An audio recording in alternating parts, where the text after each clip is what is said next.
this is WWE Hall of Famer The Think, Howard Finkel, and you're listening to another wrestling podcast. It's time for another wrestling podcast. Speak to me, warrior! You know who I am, but you don't know why I'm here. The measuring stick just changed around here, buddy. You're looking at The best there is, the best there was, and the best there ever will be. They think they got the answers. I change the question. the cream of the crop. Nobody does it better. These are the best in the world, brother. These are the best at what they do. When we talk about the legends of the sport, there's only two in my book. Another wrestling podcast. Another wrestling podcast. Now can you dig that, sucker?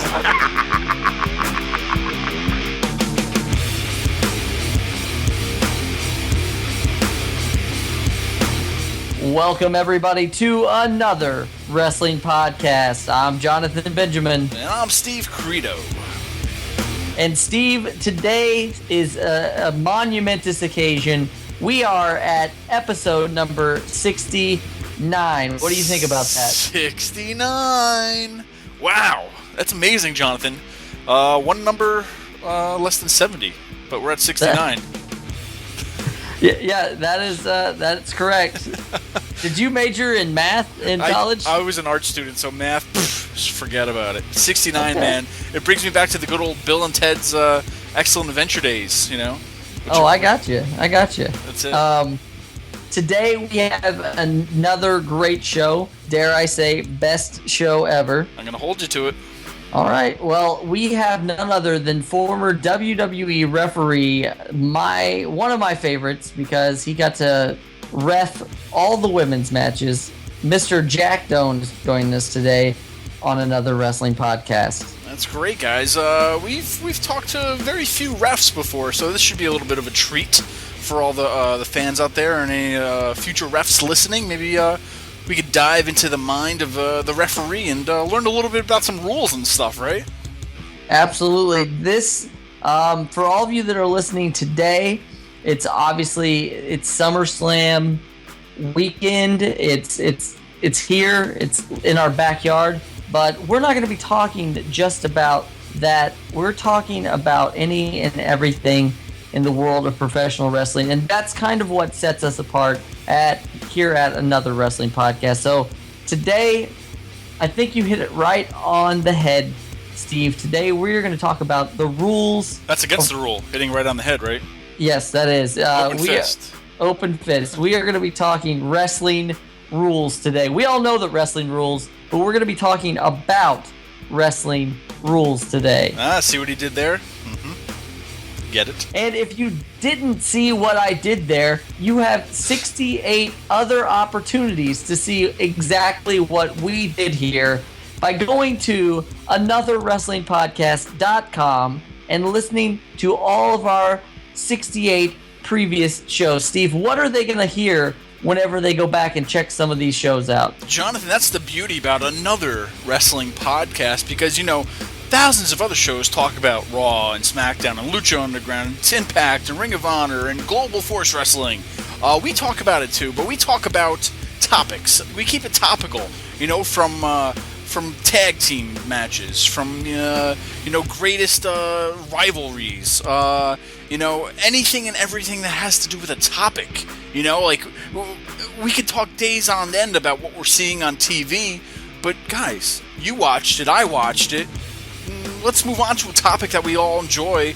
And, there's thousands of topics to talk about in the world of professional wrestling, and we're only on 69 topics right now today, so go back, listen to 68 other topics that we talked about on anotherwrestlingpodcast.com, and, hey guys, you could do it any time of day, night, and at your leisure. Go back and listen to anything that we've done before. So it's one of those things that are evergreen, they like to call it. Well, when you're listening to our show, this show's free. You don't have to pay anything. I want you to go and do something for us. Like our show, follow us on the various forms of social media.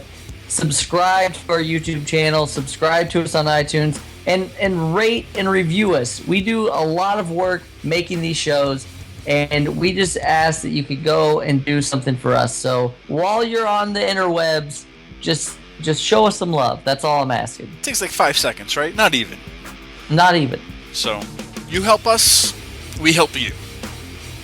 All right. Well, I think that we got into it. You know, this is a good opening to the show today. But Steve, I want to talk about the rules of wrestling. So for anybody who stumbled upon this podcast who may not know about the rules of professional wrestling, yes, there are rules in professional wrestling. So some things that we're going to talk about today are maybe like disqualifications. So if you're a professional wrestler or a fan of professional wrestling, you're watching a match and you hit somebody with a steel chair, you get disqualified. Unless it's a TLC match.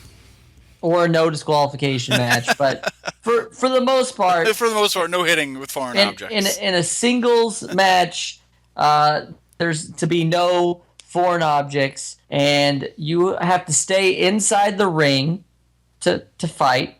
And if you go out of that ring, you have 10 seconds to answer the count, or you get counted out, unless it's a no count-outs match or something. I know you're getting ready to say it. So, also, you have, if somebody is in a submission maneuver, if you've got that person in a submission maneuver and they reach the ropes, you've got 5 seconds to break that.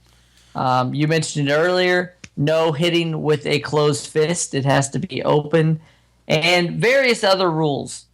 Are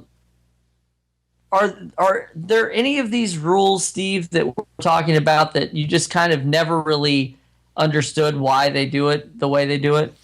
Yeah, I mean, there's a lot of I'm thinking from the top of my head all the way down to the bottom of my feet of some things I just never really understood. Like I get when you're outside for 10 seconds, you can roll into the ring and then you break the count and then they got us restart the count.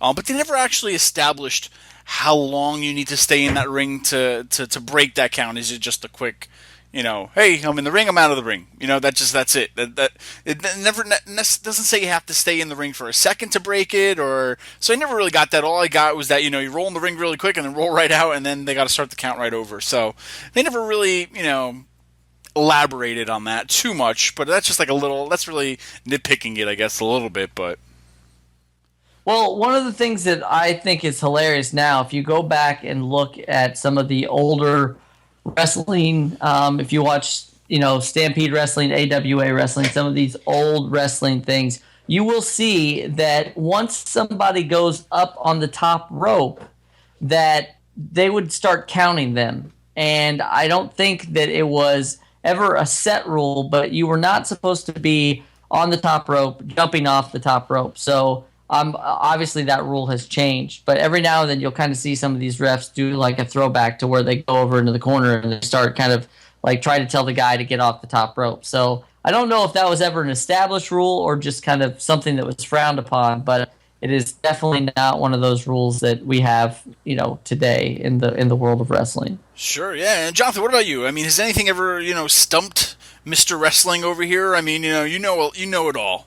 But is there ever anything that just ever gave you, that old head scratcher of why is this happening, or nothing, anything you never got?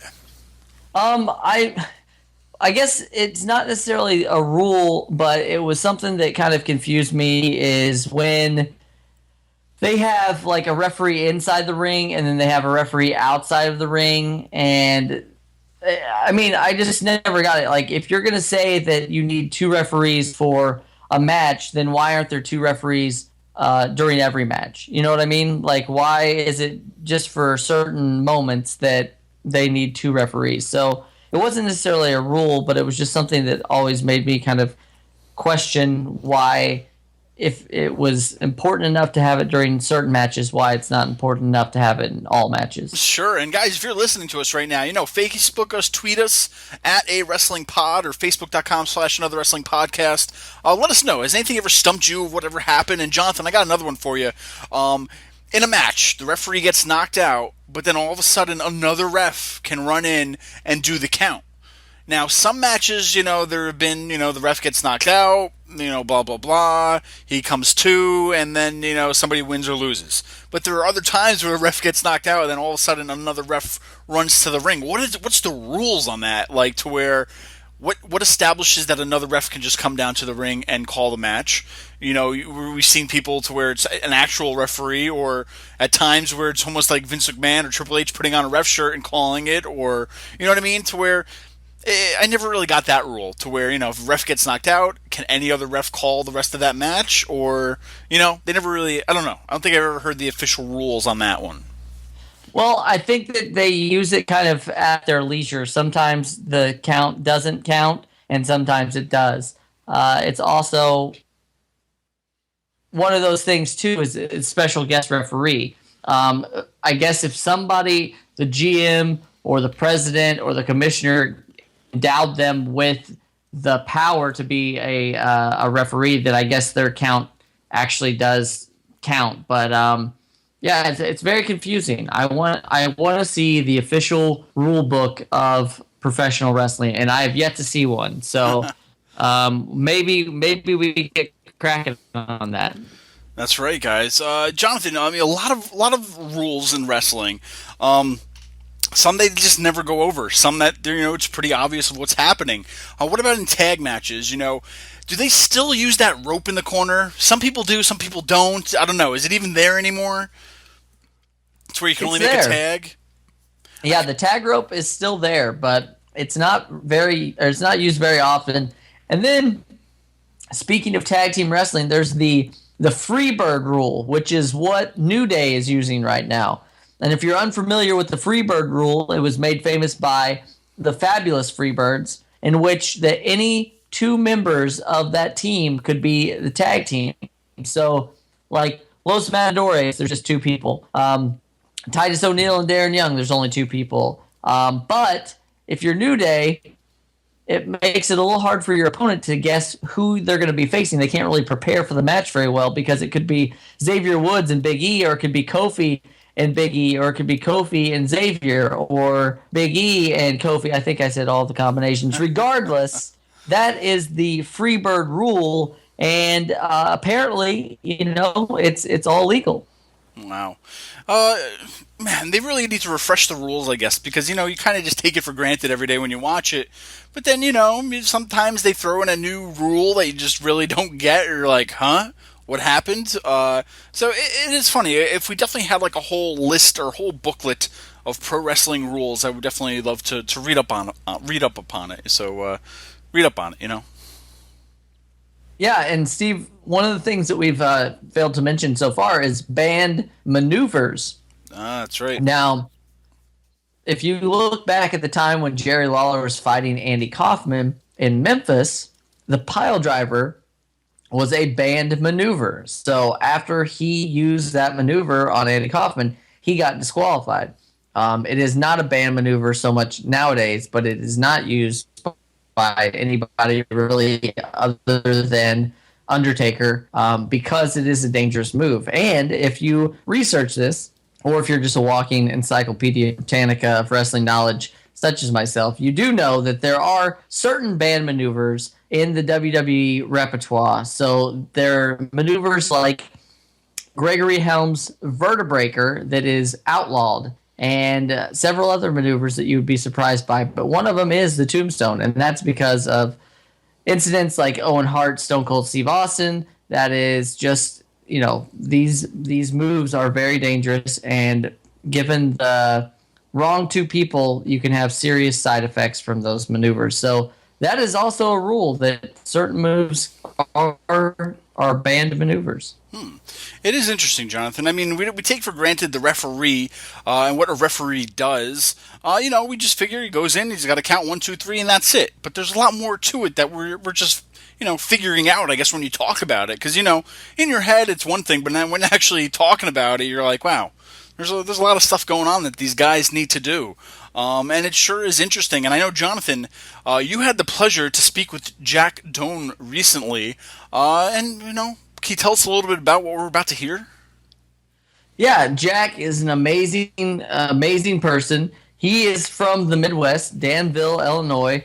We started to talk a little bit. He lets us in on kind of how he broke into the business and how somebody at the time, which he did not mention, felt that it was important to kind of show him his place. So that's how he got involved with reffing all those Divas matches. But I think it also had the opposite effect because most people knew him as the Divas ref, and he got to ref some of those amazing women's matches. So that's some of the great things. You can also hear a little bit about what he's up to today. And, I definitely think that if you're listening to this episode, be sure to tweet Jack Doan and let him know that you heard it. But also, more importantly, tweet at WWE and let them know that we're ready for Jack Doan to come back to his reffing position. All right, ladies and gentlemen, on today's show, we're going to be counting the 1, 2, 3 with AWP. Our guest is a well-known referee. He was a mainstay in the WWE and one of our favorites here at Another Wrestling Podcast. Please help us welcome Mr. Jack Doan. How are you doing today? Good. Thanks for having me. Oh, no problem. No problem. So, how's everything going these days? Pretty good. I've been away now. Let's see, about 2 years, 5 months, 4 hours, 32 seconds. Okay. I'm counted down now. I miss it tremendously, and would love to be back someday. Watch the product every week, and enjoy the new characters. And but since my time leaving, I took about 3 months to myself, and then I had to eventually get a job and working at a local factory. Was there probably 6 months and had a accident occur where I was injured pretty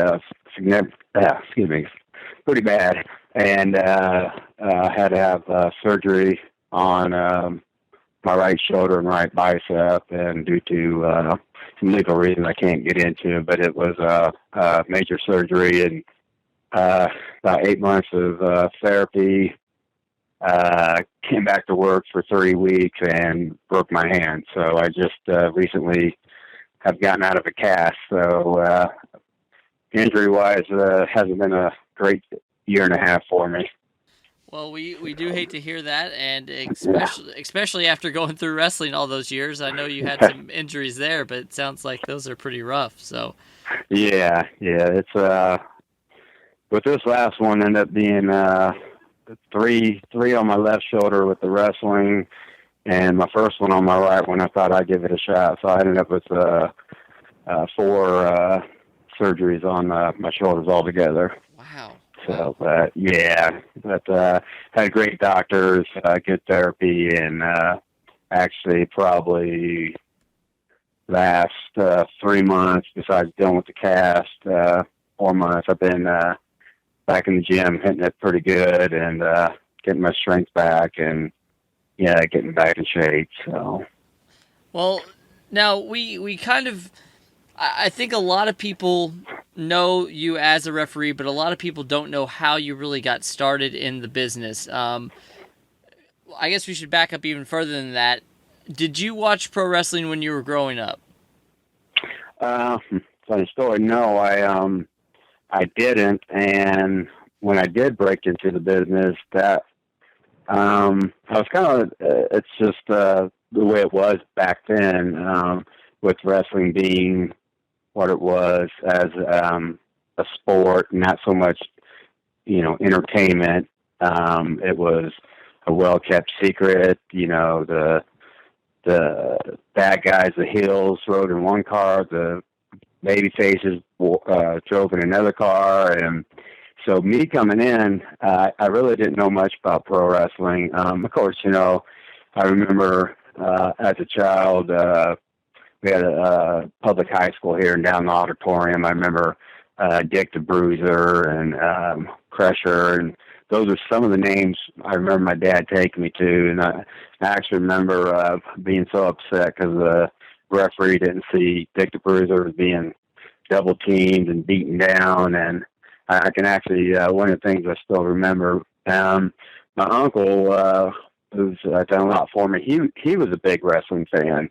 So once when I got in, besides my dad being proud, my uncle was, my biggest fan because he loved wrestling. He got all the pay-per-views, and to be honest, I really didn't know what the pay-per-views were. He was watching the WWF pay-per-view, and I knew the name Macho Man, obviously Hulk Hogan. I mean, those were household names that you would see in stores. I knew about pro wrestling, but watching it and a fan, I wasn't. And I said when I first got brought in, that was most of the people that had worked there, production-wise, crew and all that, all got in through someone that had worked in wrestling and they grew up in wrestling. So I was kind of that small percentage of, people that got in that didn't grow up, loving wrestling.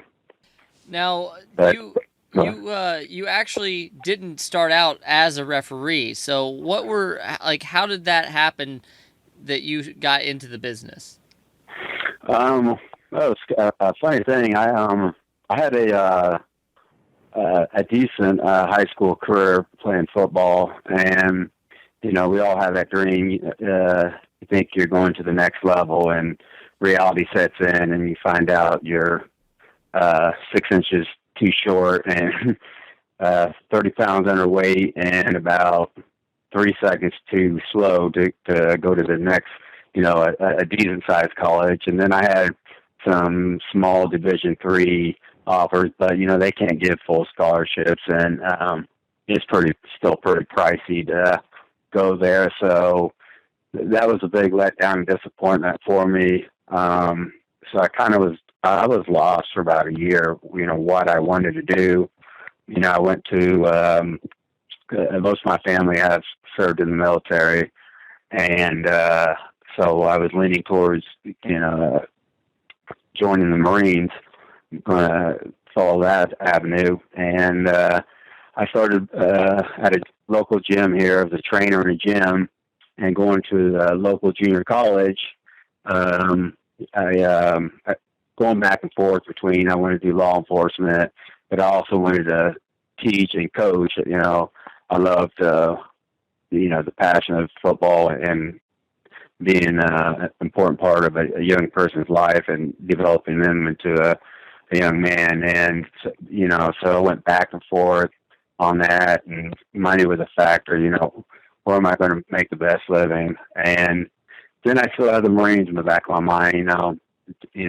That, could have been, an easy avenue, man. So, I was lost. And there was a gentleman started coming down to the gym, and he always had on wrestling T-shirts, crew shirts, pay-per-view shirts. And we got to talking one day, and his name was actually Bill Kruger. He drove what they call Class B straight truck, and if anybody want to imagine that, it's basically a rider truck with a sleeper, and it's got 6 gears in it. You shift it, but you only need a Class B CDL. And that he drove that truck, and he had the ring in it for the live events, not television, but live events. And we just got to talking about wrestling, and then I got more and more involved, and he would come home off the road. I'd ask him, where he was, what was, been going on. And after about a year, he came to me. This was just really right place at the right time. I'm talking, it was maybe a Thursday night, Friday night. This 22 years ago. He came and he said, "Hey, the guy that's driving with me got a DUI." He said, "I need a driver. We're leaving on Tuesday." He said, "Would you, like to go on the road with me?" And so I talked to my dad, and, I've really never been, out of Illinois much. I'm a big LA Dodger fan, so we'd go to Cincinnati, St. Louis, Chicago to watch the Dodgers when they were in town. But other than that, I didn't do much traveling. So I talked to my dad, and I'm like, you know what?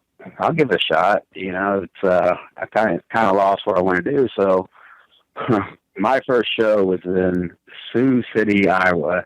Never forget. We drove there, and back to the live events.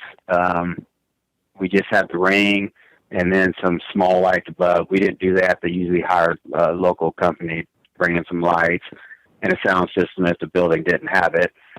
And he said, what you'll be doing is playing the music. When the guys come out, you play the music, shut it off, play the next guys, come up, take their jackets, and then after the match, you play the winner's music.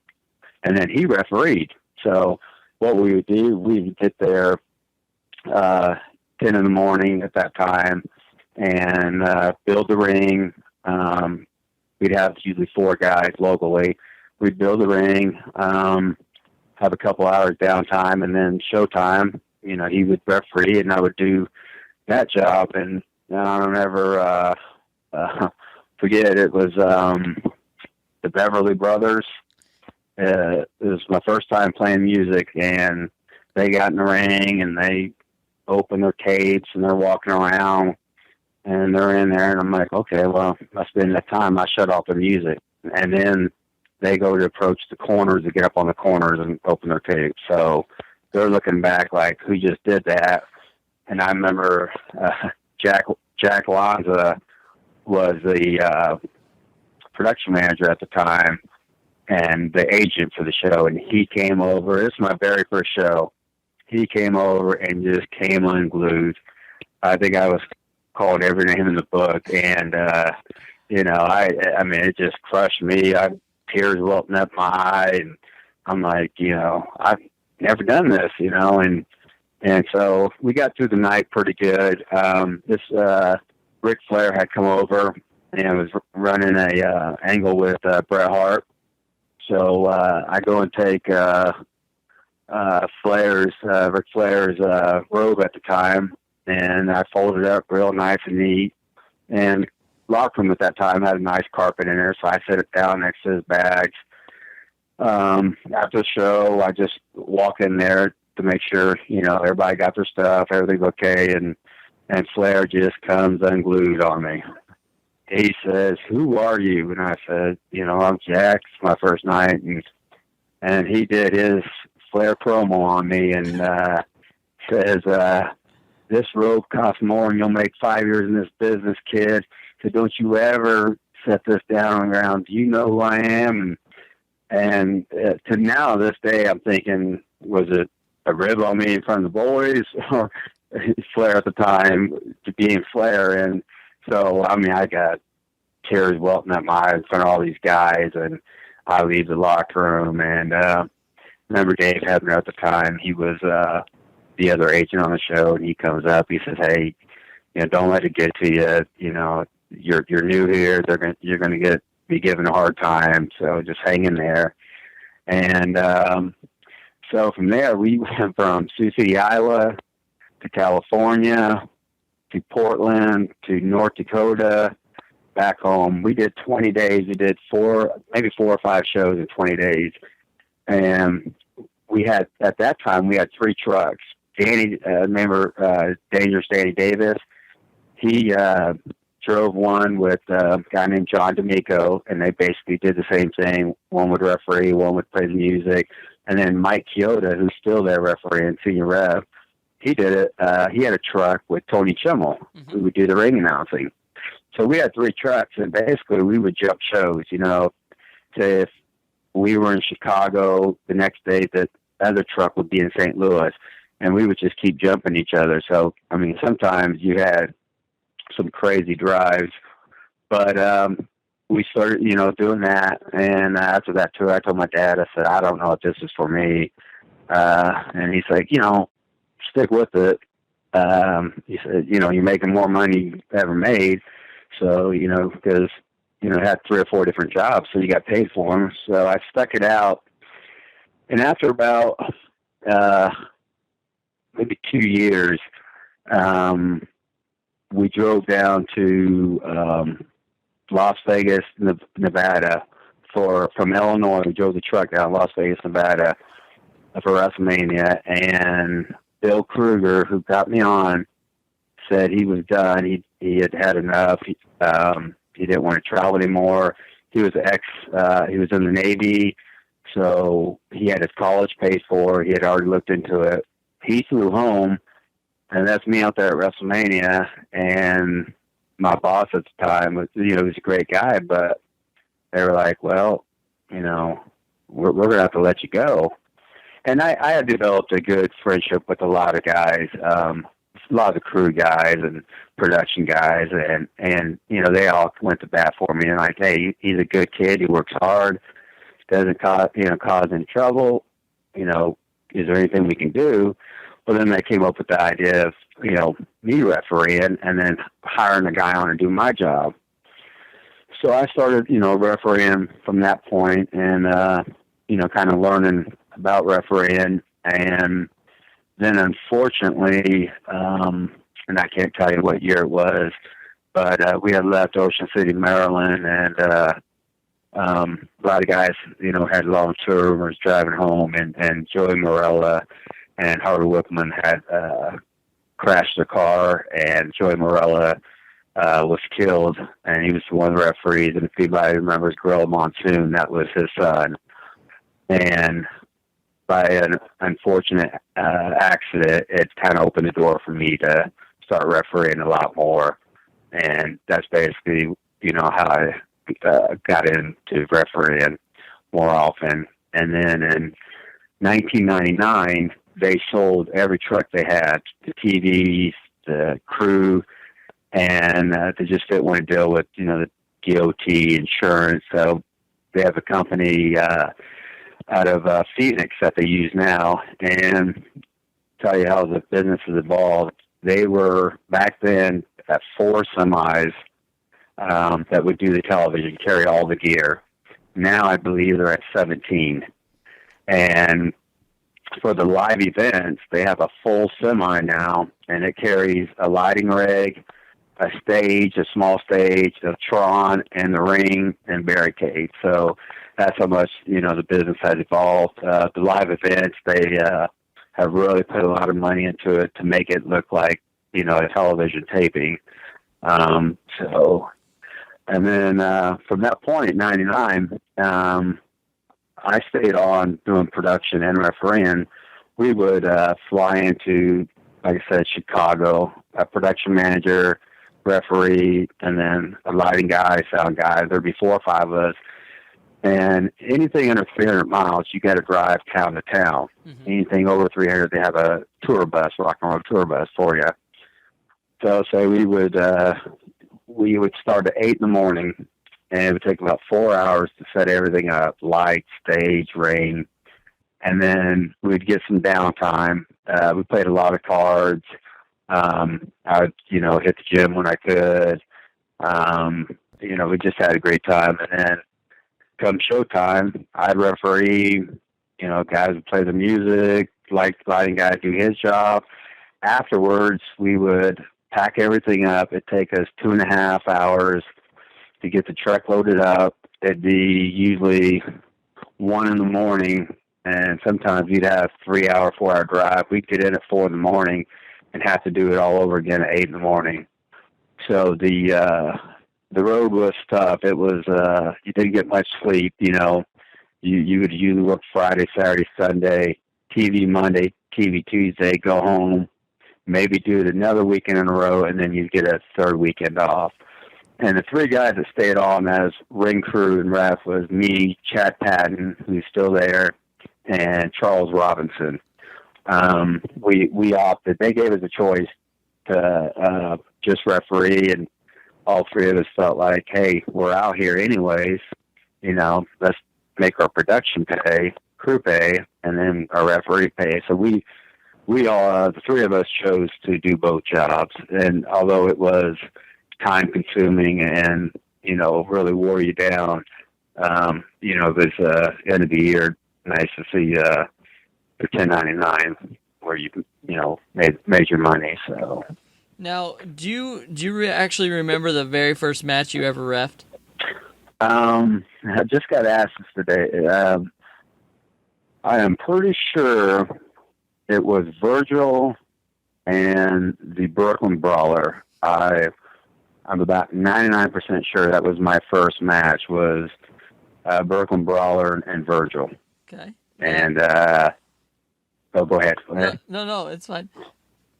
And never forget being new into the business. See, back then, like I said, the business, the word is always thrown around, kayfabe. The business is so, it's like a magician. The magician, it's a trick, but how are they doing that trick? And you can never figure that out.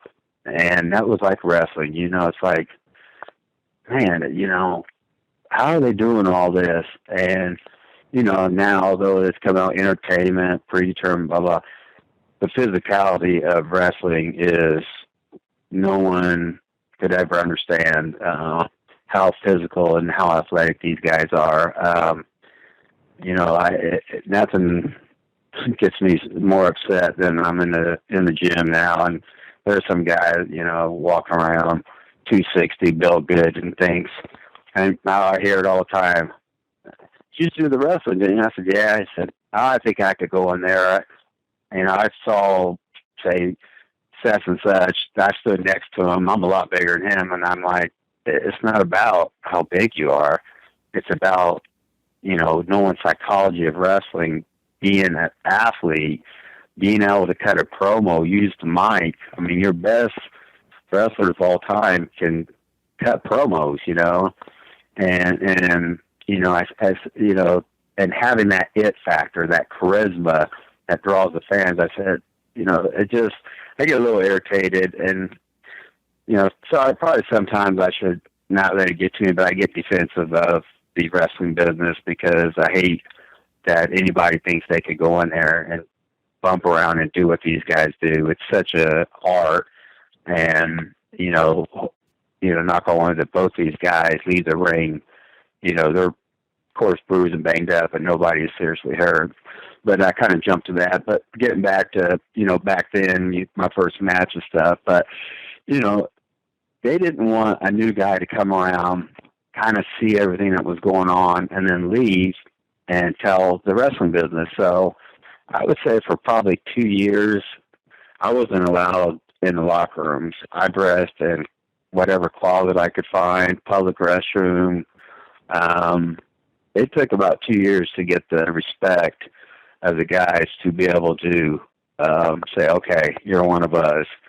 And I now, back then, my feelings were hurt, and I'm like, whatever. But now I understand why they were protecting their business.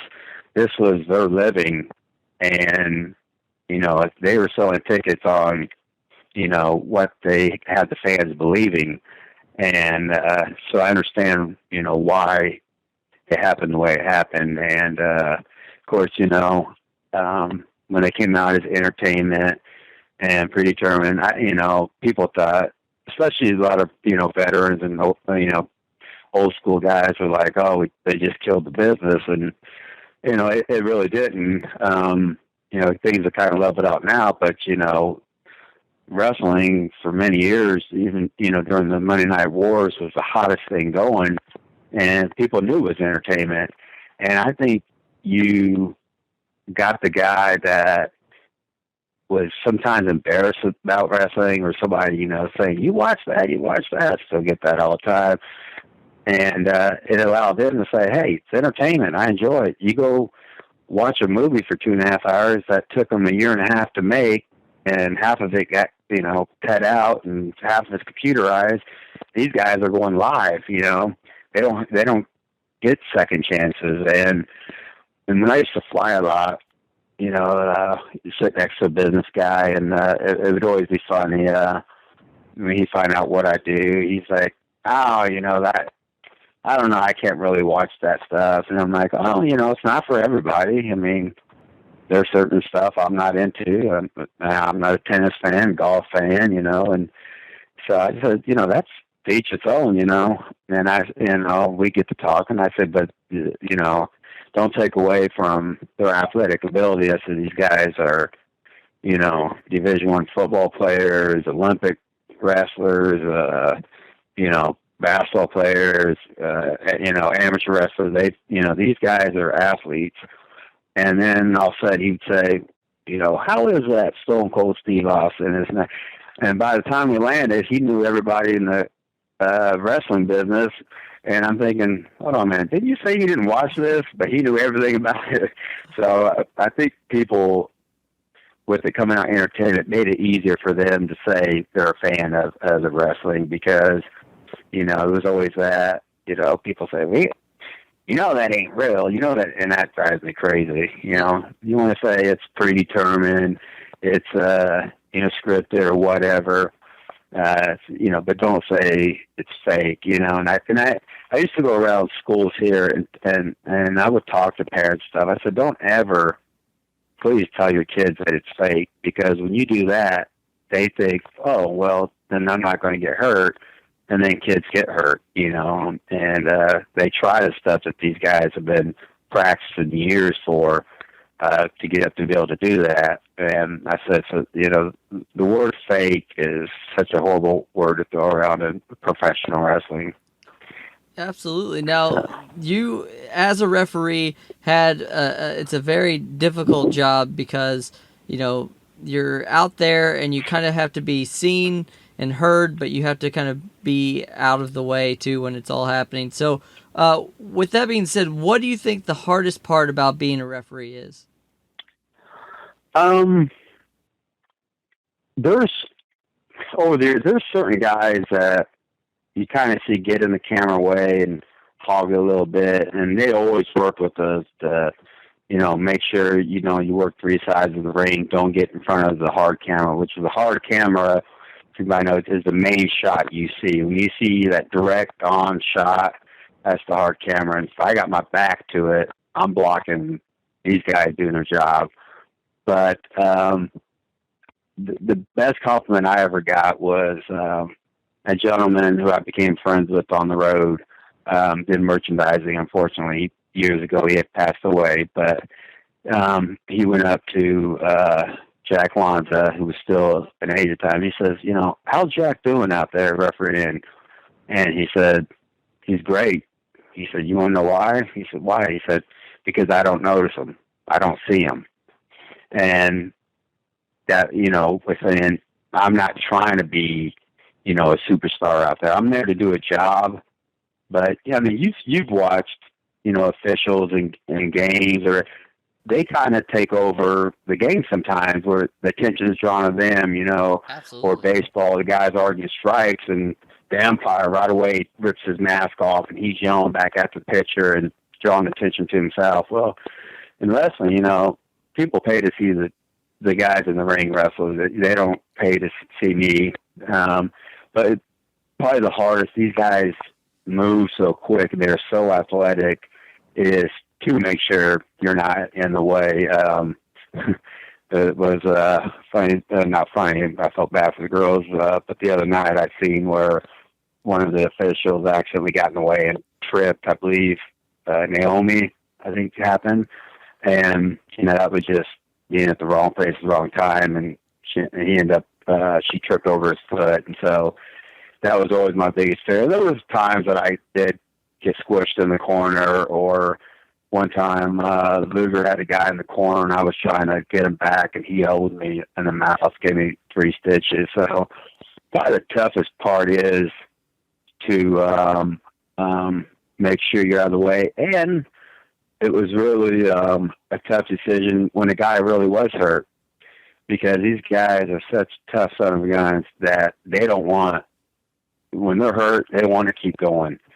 They know that these guys that have fans, men, women, children, these parents that have worked their butt off to take their kids to a show, pay good money, they want to give them the best. So, you've seen it, Hunter was tearing his, quad, and Edge with his Achilles. Name after name of guys who have been injured and keep working a match, which is incredible. But that was a hard part to me, to have to call off a match if a guy was really hurt. I actually did the match in Hawaii with Ryback, and I forget who he was wrestling at the time. I don't even think he was going under the name Ryback, but he snapped his ankle, and it was bad. And, I'm saying, I got to call this. He said, no, please don't. And going back in his long recovery, I should have just said, hey, let's work for another day, and stopped it right away. But he probably went 6 or 7 minutes on that before they finally took it home. But, you never want to take the moment away from the guy, but you also got to have their safety in mind. And that's, one thing with WWE is they'd rather the guy be safe and healthy and call the match and, do it another day. So, but, that and people don't realize how hard it is when you go down the count and you're doing 1, 2, and that guy doesn't get his shoulder up in time. We're told if their shoulder doesn't come up, you hit 3. No matter what you hit 3. And I have done that a few times, and it's a horrible feeling to go back in the locker room and, have guys upset with you because they've worked so hard. But, you're told, hey, this is supposed to be on the up and up. We're there to do a job, like an official. And we are officials. And so I actually, the one match I did was all people, Bob Holly and Road Dogg at a pay-per-view. And I ended up, I believe I counted, I forget, Bob or Road Dogg out. And, man, Bob was, I stayed away for about an hour, so he cooled down. He was pretty hot about it. And then I did the CM Punk came off with a elbow on Jack Swagger. And this was when they were running the storyline with Johnny Laurinaitis. Mm-hmm. And I counted 1, 2, and I hit 3. And as I hit 3, Jack kicks out. And they replayed it over and over. And it was just so close. And, again, those guys being professional were upset. And then, I'm upset. It kind of, really messed up some things. But, that's what Vince wants. Is they don't kick out, you count them out. Yeah. Because the fans, they're smart. They see that, they'll boo the heck out of it. And, so you kind of, that was the stuff that was nerve-wracking, is like, please take it out on 2. Yeah. And a lot of guys like to make it close. And, so make it exciting for the fans, but it's nerve-wracking for you because it's hard when you're coming down 1, 2, and they don't. You get that hesitant count, and it looks crappy. But best compliment we got as referees was Stone Cold refereed, I think, match of WrestleMania, and Chris Jericho had done one, and both of them said the exact same thing. And he said, we never realized it, but we have a heck of a lot of respect for what you guys do out there. And it kind of made you feel good that they appreciate what we have to go through, because I sure as heck appreciate what they put their bodies through. Absolutely. So. You've been, you kind of touched on this a little bit. You watched a match the other night with a female, and I want to know what you did to be able to ref so many of the women's matches. It seemed like every time that I was watching a women's match, it was you reffing. So did somebody just owe you a favor, or what happened there? How did that... Well, it was kind of...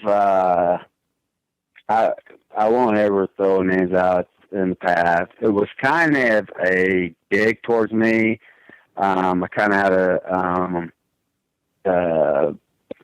bad taste in my mouth with me and someone out, another gentleman in the company who's no longer there that was doing the matches. And it kind of, because I had, done some well-established matches, main events. I've worked Undertaker, Diesel at WrestleMania, Kurt Angle, Chris Benoit at WrestleMania, I had some great matches in my career. Well, they said he started to put me on these diva matches, and I was like, okay. And then it happened the next week, and then the next week, and then the next week, and to them, or to this person, it was like, yeah, I'm going to put you in your place. To me, I was loving it because these women at the time were awesome athletes. They were, your Lita and your Trish and all them were great wrestlers, and it was great to be in there to help them out, to bring up the women's division. And I was part of that, to be able to be part of that. And so, next thing I know, I'm week after week, month after month, I'm doing all the Divas matches. And yeah, I kind of, they've done a few stories, and that's where I've kind of got established as the guy that used to do all the Divas matches. And it kind of basically started as a rib on me to, say this is where we're going to stick you. And I ended up enjoying it because, that's when that division, the women's division, really evolved and became what it is today. Absolutely. And I think, most people will recognize you from those matches. Obviously I'm not there, but I think that was almost, it may have backfired on whoever that was, because you probably got more notoriety because of that than you did. But now there's tons of referees out there in the WWE. There was the Hebners, Tim White, Jimmy Corderas, all these guys that you got to work with. Do you have somebody that you regard as like the greatest referee of all time? Wow. That's really not trying to go around the question, but honestly, the company is so full of, have had such a great number of referees, and I'm not taking away from guys years past before my time, but actually, as far as my personal opinion on being a good ref, and has done a ton of main events and been in some really hectic, situations where, we're getting ready to go off the air on pay-per-views, and, the fans aren't going to see the finish. And, he's in a position to say, hey, let's go. But Mike Chioda, I think, don't quote me, the guy's been doing it, 27 years. But, people want to throw guys' names around the best, but I would put Mike Chioda up there as one of the tops. There's, been great ones.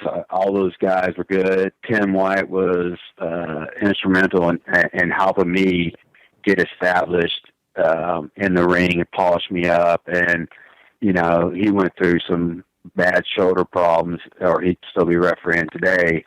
But I'd say, I would put Mike Chioda up at the top. I really would.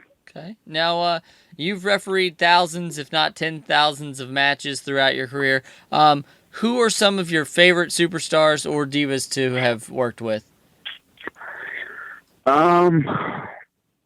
Superstar-wise to work with, I would say an Undertaker, The Rock,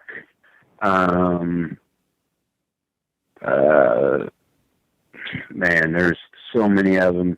There's so many of them great to work with.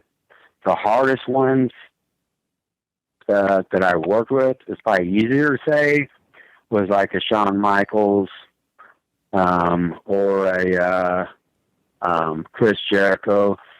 And it's not that they are, I have, nothing bad to say about them, but they're such perfectionists that, man, if you're, in the wrong spot or this, in that ring, they will chew you out and spit you out and just, ride your butt. And then afterwards, it's, and John Cena does it too, not as bad as, Shawn was probably the worst as far as really getting on, just tearing you up in the ring. And then afterwards, he was the best teacher. He would explain why, this is why, you did this and this is why you did that. And, you were learning, and it wasn't that, these guys are jerks. They want to be the best in the business. They want to be top of the game. And if you're in there doing their matches, you need to be at the top of the game. And it was sometimes heartbreaking and you felt really down on yourself. But, going back now and, years after that, I was like, these guys made me, I feel, I was top of my game refereeing, with many guys, but I feel I was up there, felt confident doing any match. And it was because of guys like that who, Stone Cold was, very, particular about where the rest should be and, being in the right spot and being able for the heel to be able to use the referee to, make himself, not to put the heat on the ref, but to put the heat on himself. You know what I mean? Absolutely. It does no good if you do something in front of the referee and the fans they don't get mad at, Stone Cold. They're mad at you. Like, you idiot. Why didn't he poked him right in the eye. Why didn't you ring the bell? Yeah. So that was these guys were they were the best in the business. And, at that time, it hurt your feelings basically. And then you realize, man, yeah, they want the best out of me. And to be in the ring with those guys is, I got to be in the ring with the best guys, whoever, wrestled in the world, I was in there with them, with the top guys. And so, I never, now look and take offense to, any guy, because it was a learning experience for me. Absolutely. Now, if you, right now there's tons of wrestling schools out there, and there's a lot of people that are starting to try to become referees as well. So, what would the best advice be to someone that's maybe wanting to be a referee today?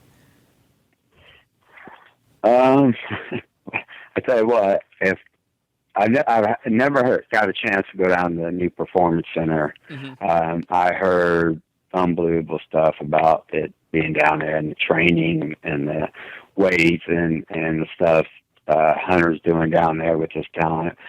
But if I was to sit down there with one of the referees down there, I'd say save every dime you can make in this business, because I was there 22 years, and the one thing I regret every day and kick myself in the butt, and it's a learning experience, is you always think, I'm going to do this forever. I'll start saving next year. And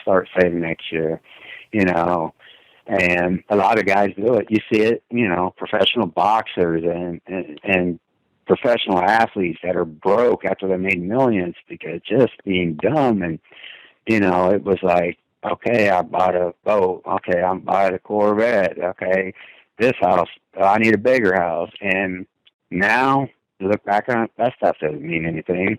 It's material stuff. It doesn't mean squat. If I would put away more for my future, I wouldn't be in the position I am now, working in a factory, surviving every month just to, make my rent payment and car payment, barely getting by, trying to raise 2 daughters as a single dad. And so my best advice to ever tell a young guy wanting to referee, if he makes it in this business, put your money away. Don't be the guy that buys a $10,000 watch. Don't be the guy that goes to the bar with his buddies and spend $200 on drinks. Because when it's all said and done and it's over for you, and that X amount of dollars ain't coming in every month, it's humbling. It has brought me to my knees, and on that part, that's the best advice I could say. The other thing is, on advice, is do as many shows as you can.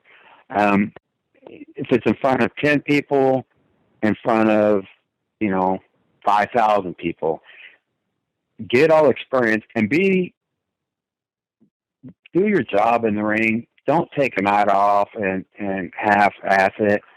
Be the best you can be every match, and always be critical and say, man, I could have been better. I could have done this better. I could have had a smoother count. And then talk to the guys afterwards, hey, where, was I in the right spots for this and that? Is there anything that I could have done better to help your match? Don't have so much pride in yourself to go, I did my job. I did great out there. Be humble enough to go to these guys and say, what can I do to make the match better?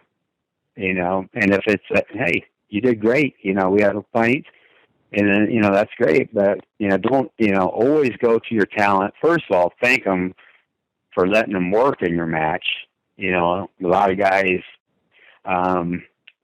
now just are kind of been given chances that a lot of guys never did in the past. And you got to be humble enough to thank the talent to allow you to do their match. And so I think that's very important, to get respect for them. And the other thing is, hey, you're not the superstar. People don't buy tickets to see you.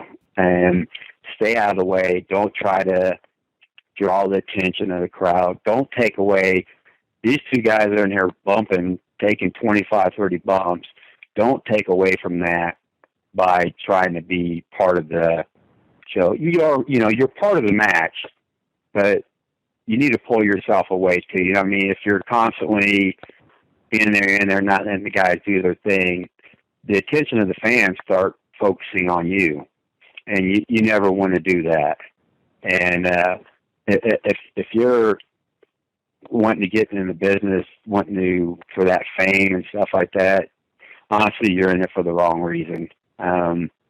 You should be in the business because you love, what you do. And, my first advice I ever got when I broke in was, you're not one of the boys, and you never will be one of the boys.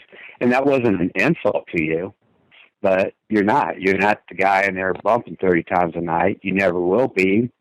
And so everybody's got, there's a ladder, and you got to know where your place is on the ladder, and so that part. Then I watch a lot of these independents I see on YouTube and stuff, and I think, me personally, more referees need to say no on some stuff. I see these guys taking ridiculous bumps, and you could have such a short-lived career. I would never, even now, even though I love the business, if someone wanted me working, I would never let them do some of the stuff that they want to do to these guys. So, protect yourself, be safe, look at longevity, as far as that goes. So I'd hope that would be good advice for them to take. And, it's just like the guys, in the minor leagues fighting for a position in the majors. There's And even on a team in minors, there's 10 guys fighting for one spot, and be the best that you can be to hopefully get that spot. It might be that one night that they're looking at you, someone's there looking at you, and you take that night off, and you're being lazy in there, and you're marked off the list. So you need to work hard every night, and so that and the top guys make it in this. Getting off the referee standpoint, the top guys make it in this business because they are the guys that go out there every night and give it their all. They do not take a night off. Some of the guys that have been released or have left and then complain and this and that, they got treated unfair, they never got to put, well, you were also the guy that was in such and such town in front of only 2,000 people and you didn't give it your all. And someone saw that, someone noticed that, and they went back. And, you get John Cena there could be 500 people in the stands, and you're going to get the best John Cena that you can get, whether it's 500 people or 50,000 people. Every night, you're going to get 100% from him, and that's why he's at the top. That's why Stone Cold made it, not only for everything else with them, but they took pride in when those fans left. They wanted them to remember their match, and so important. And these guys aren't given these positions; they work hard to get there. And I don't know if I'm sure you've seen Stone Cold Sting, where I'm not going to say a lot of profanity, but he talks on there. Actually, it's funny. I just listened to it tonight again. When someone told him he couldn't do it, he was going to blow the roof off and nobody was going to hold him down, and that made him work hard to prove that I am going to be the best. And it's true, it's true with these guys that the top guys are the ones that night after night give 100%. So absolutely. So that's Well, we know that you're very, you're busy, you're doing a lot of things right now, but we're going to start to wrap this up. I think we've just scratched the surface, and we should definitely have you on again because it's great to get, someone's perspective who's actually been in the business, and, you were obviously very passionate about your job, and I think that you should get back to the WWE. I don't know what we can do. Maybe we'll start a campaign. Hashtag get Jack Doan back. I tell you what, it would honestly be a dream come true. I am passionate about it. I loved what I did. The money part, take care of it was great, but I enjoyed working with these guys. They were my second family. We had a lot of fun, a lot of laughs. Excuse me. I love the traveling part of it. I got to go around the world and get paid for it. I got Japan, Australia, Europe, through Mexico. I've done it multiple times and got paid to do it. And the reactions of the fans and talking to them afterwards, it was just, it was a dream. I got to live a dream for 22 years.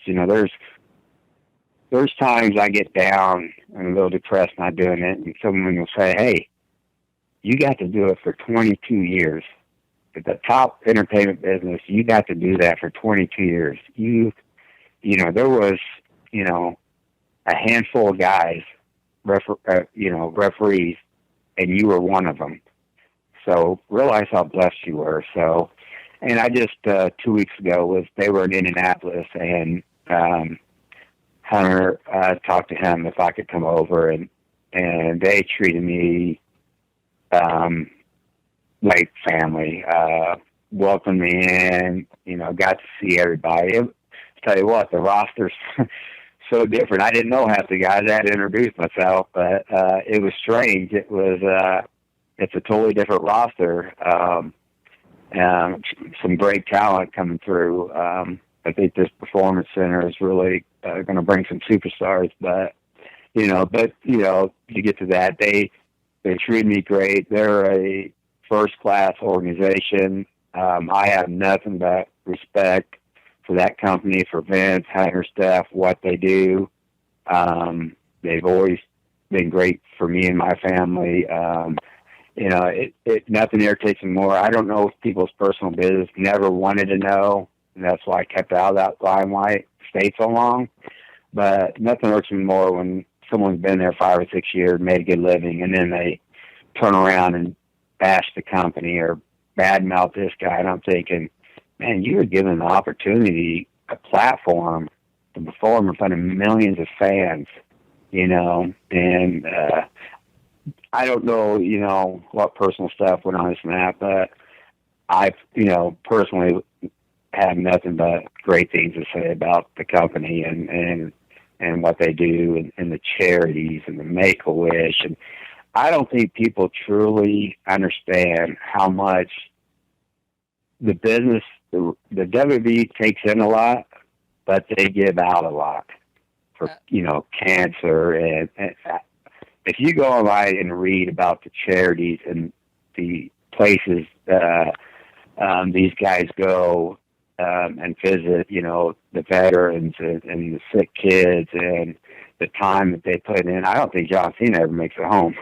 Because he's either, doing a movie, promoting something, or, doing Make-A-Wish. I mean, the guy's constantly, but the whole company as a whole, I don't think people should go online and read what they do, and you will really appreciate as a company what they give back to not to only their fans, but people in the world and the military. God bless the military. They've done so much for this country, and then WWE has thanked them by giving so much, back to them. And, they every year used to do the tribute to the troops, and people don't realize the areas they actually went in to put a show on. And, they were in the war zone, and these guys were honored to go over there and perform for these troops. So, that's,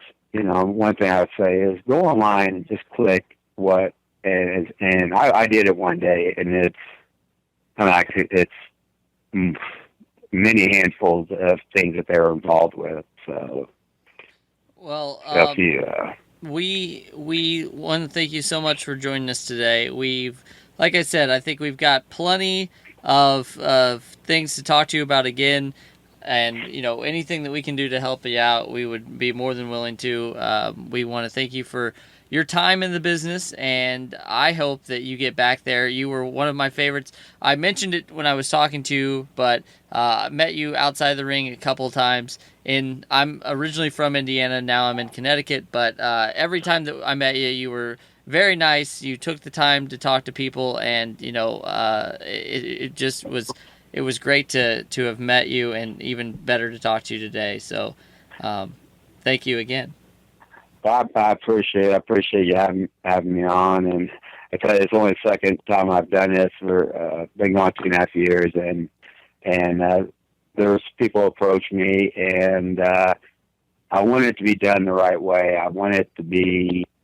If you want to know about me, my career, stuff about business, but I didn't want to ever have someone want me on there to say negative stuff about the business, and that's what I was always leery of and stay away from. And then after I did my first one, I was like, that was a lot of fun. It brought back a lot of memories. So I appreciate you getting a hold of me and letting me express, my gratitude to the fans and to the company, and how much I, really enjoyed it and was, blessed to be a part of. So it brings back a lot of great memories for me, and keeps my enthusiasm about the wrestling industry. So I definitely appreciate you getting in contact with me and having me on. Yeah, absolutely. And like we said, anytime that you want to come back on, share some stories, we would love to have you on. And now, are you much of a social media person if people want to try to get a hold of you, or do you kind of stay to yourself? I'm not big on Twitter. I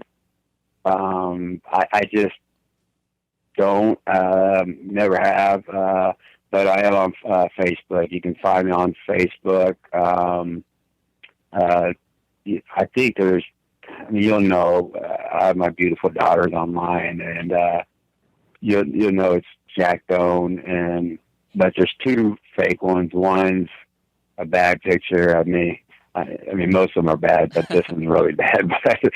And then one of them is more of a fan page. But, yeah, if you click in Jack Doan, Danville, Illinois, for Facebook, I am on there. And so I can be reached, excuse me, I can be reached that way through Facebook. I'm on there probably too much, to be honest. All right, we want to definitely thank Mr. Jack Doan once again for coming on the show. And, I really do think that he is one of the better refs of all time. You just heard an exclusive interview here on Another Wrestling Podcast, but the way to find out even more about what we do and to hear even more exclusives is to subscribe to our YouTube channel. Right now, if you go to youtube.com/Another Wrestling Pod, they would not let us have the entire thing, so it's just Another Wrestling Pod. You get to hear a one-of-a-kind interview with Mr. Pop and Twist. If you are unfamiliar with Mr. Pop and Twist, I implore all of you to go out and look at this gentleman. He's on Facebook. He's on Twitter. He is the balloon artist to the stars.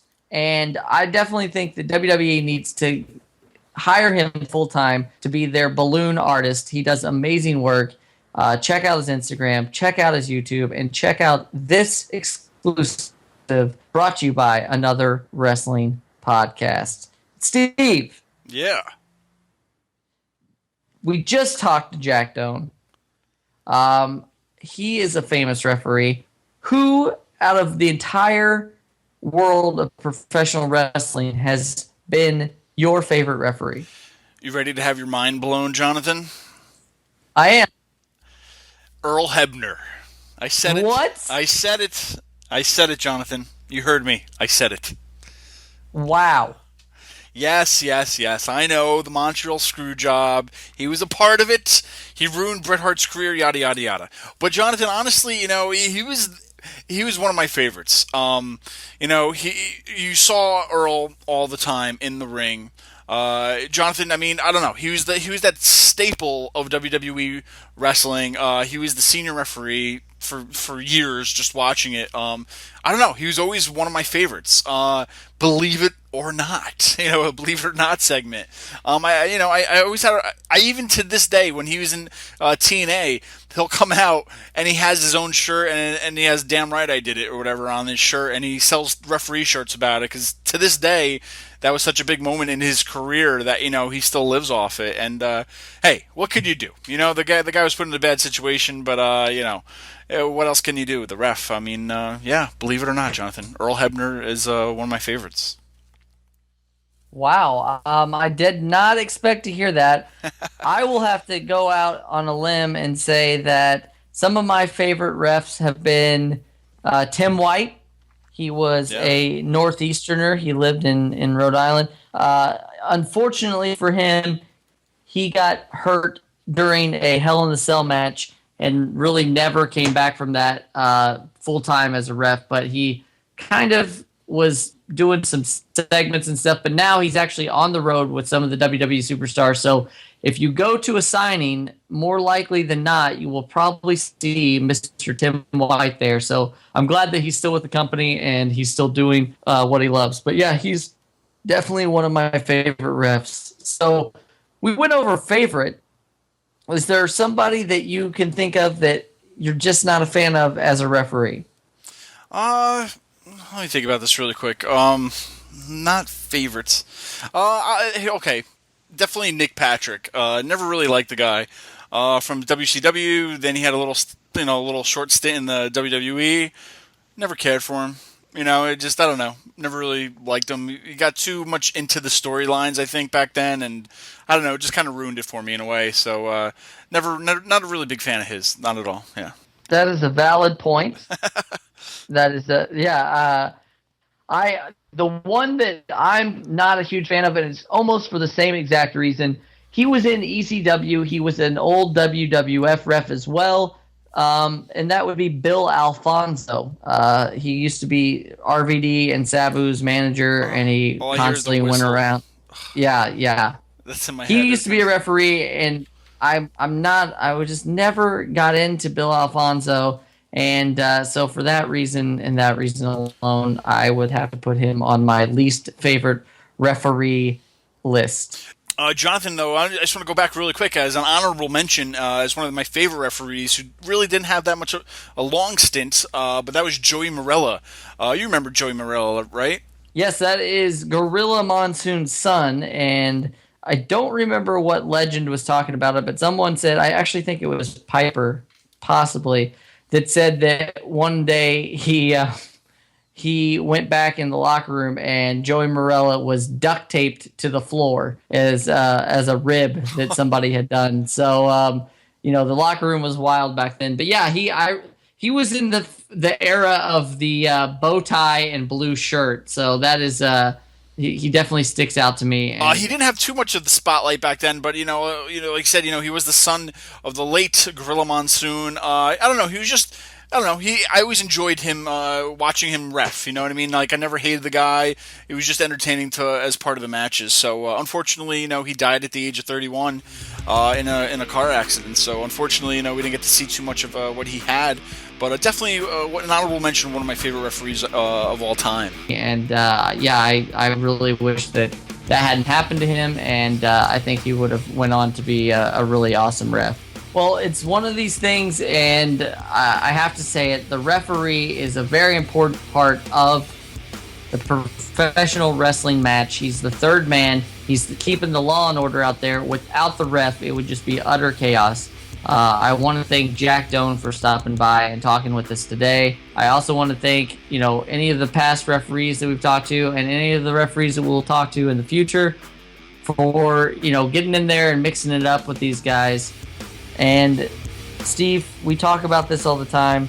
You're listening to the show right now. Do us a favor. Get on Facebook.com/Another Wrestling Podcast. We have exclusives on there. We have exclusives on YouTube. We break news sometimes on Twitter. Instagram, you can follow us. These are all the places that you can keep up with us, and I implore all of you to do so. That's right, guys. And hey, you heard what we were talking about today, that wrestling rules and the wrestling rules of, the pro wrestling that we love. But guys, we talked a little bit about some rules. I'm sure, Jonathan, we left tons out that someone's going to, message us about that, hey, you didn't talk about this, hey, you didn't talk about that. But that's what we want. We kind of want to get you guys involved, so let us know what we didn't talk about that maybe you think is really important that we left out. That's the whole interaction part, guys. So you email us, tweet us, Facebook us, anything you want, let us know, and we'll get back to you. And, that's how the show, you're the glue to our show. So we keep it going around in the social media universe. And, hey, guys, I know we touched on this subject, but maybe we'll touch on it later on down the road, and let us know what we left out that you want to hear next time. So that's the show for today. We want to thank you all for listening. Each and every week, we do this show free of charge for you, the fans.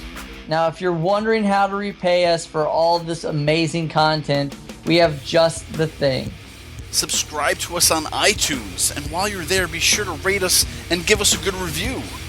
And if you're looking for more information about AWP, then head on over to anotherwrestlingpodcast.com. We're all over social media, Jonathan. You can find us on Facebook, Twitter, Instagram, YouTube, and more. Just Google it. And if you're an AWP superfan, you can also show your support by going over to ProWrestlingTees.com and buying one of our official AWP shirts. Also, you can find out how to sponsor us. If you feel so inclined, you can find out all that information on our website as well. That's right. We couldn't do the show without any of you. So tune in next week for Another Wrestling Podcast.